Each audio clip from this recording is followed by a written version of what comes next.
생강차가 면역력에 좋다는 말 다들 한 번쯤은 들어보셨을 텐데요. 그냥 생강차만 사서 마시면 되는 걸까요? 특히 생강은 먹으면 안 되는 분들도 많아서 꼭 제대로 알고 먹어야 하는데요. 무턱대고 생강이 좋다고 내 체질을 고려하지 않고 계속 먹는 건 오히려 역효과가 날 수 있기 때문입니다. 그럼 어떤 분들이 생강을 주의해서 먹어야 할까요? 네, 오늘 알아볼 음식은 바로 생강입니다. 구독과 좋아요 누르셨나요? 구독과 좋아요를 누르시면 건강에 대한 정보를 매주 무료로 만나보실 수 있습니다. 먼저 생강의 효능과 함께 생강은 어떤 분들이 조심해야 하는지 간단하게 알아보겠습니다. 그리고 생강과 함께 먹으면 최고의 궁합인 음식 3가지에 대해 모두 알아보도록 하겠습니다.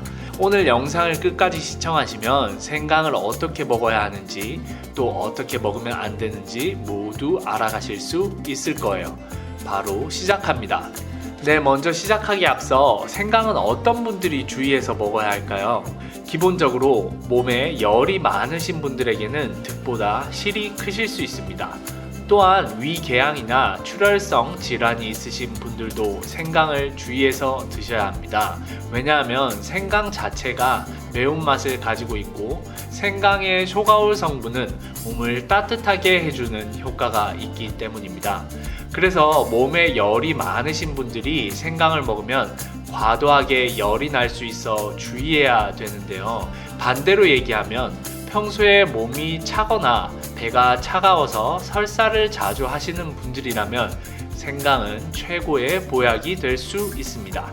생강은 고려시대부터 한약재로 쓰일 만큼 오랜 기간 효능을 입증한 최고의 식품이기 때문이죠. 그럼 이렇게 몸에 좋은 생강 어떻게 먹어야 할까요? 생강과 최고의 궁합인 음식 3가지에 대해 바로 알아보겠습니다. 첫째, 레몬입니다. 레몬은 생강과 최고의 궁합을 자랑하는 음식 중 하나인데요. 레몬에 비타민과 식이섬유가 풍부한 것은 모두가 아는 사실입니다. 하지만 항염작용은 없어서 관절염이나 소화기 질환에는 큰 도움을 주지 못하는데요. 이런 레몬을 생강과 함께 먹으면 레몬에 부족한 항염이나 진통작용을 생강이 채워주게 됩니다. 생강의 진저롤과 쇼가올 성분들이 관절염이나 염증을 가라앉히는 효과를 가지고 있기 때문입니다. 또한 알싸한 생강의 맛을 상큼한 레몬 향으로 식욕을 돋구어주기도 하는데요.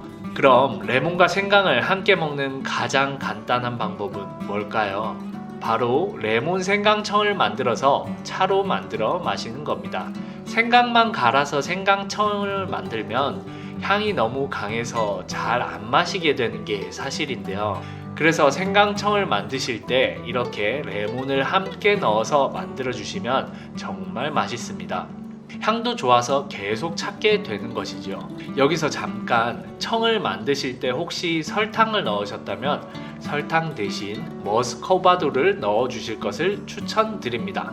머스코바도는 천년 사탕수수로 만든 당이라 당뇨가 있으신 분들에게도 비교적 안전한 당인데요.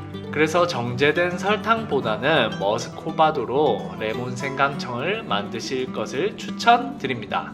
만드는 방법은 정말 간단한데요. 생강 1kg에 머스코바도 600g 그리고 레몬 3개 이렇게 청으로 만들어 주셔서 숙성시키면 끝입니다. 정말 간단하죠?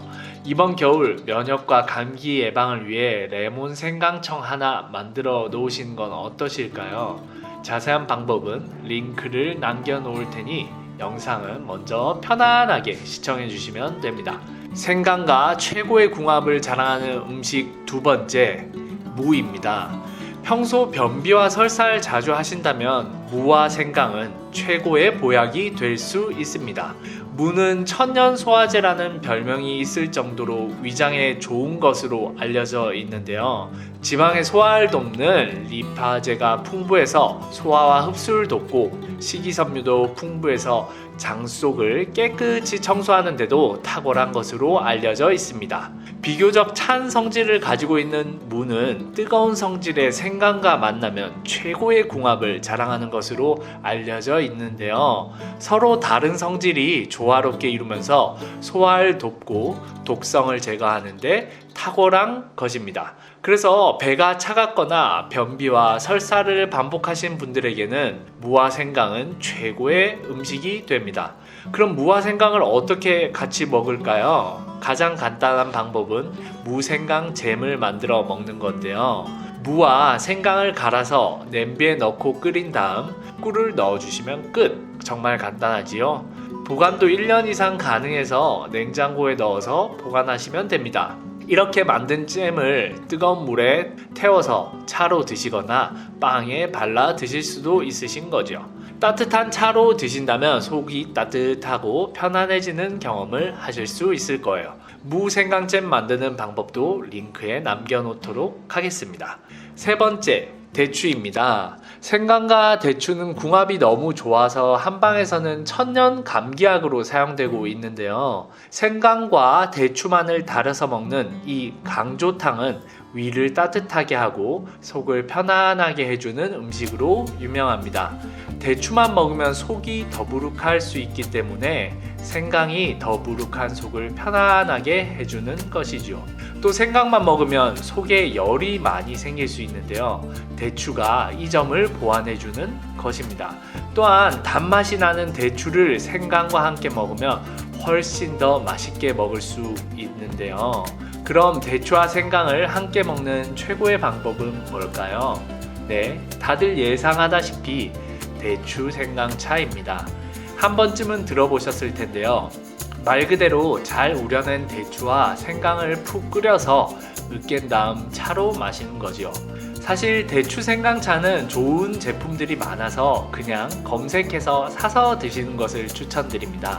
직접 만드실 수도 있지만 2시간 이상 끓이고 으깨고 하는 과정이 생각보다는 길고 오래 걸립니다.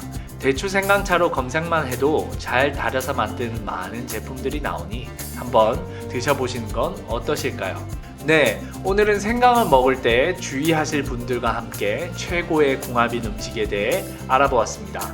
몸에 열이 많거나 위궤양이 있으신 분들은 특히 주의해서 드셔야 하시고요.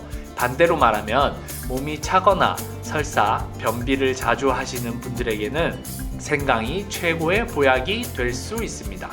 생강과 함께 먹으면 최고의 궁합을 자랑하는 음식은 첫 번째 레몬입니다. 레몬과 함께 먹는 가장 간단한 방법은 레몬 생강청을 만들어 먹는 것이고요. 생강과 최고의 궁합인 음식 두 번째는 무입니다. 무와 생강을 같이 먹는 방법은 무생강잼이라고 알려드렸습니다. 세 번째 생강과 최고의 궁합인 음식은 대추이고요. 대추는 다리고 익히는 게 번거로워서 시중에서 대추 생강차를 사서 드시는 게 가장 간편하다고 말씀드렸습니다. 오늘 영상이 도움이 되셨나요? 도움이 되셨다면 좋아요와 구독 부탁드립니다. 다음번에는 더욱 유익한 영상으로 찾아뵙겠습니다. 감사합니다.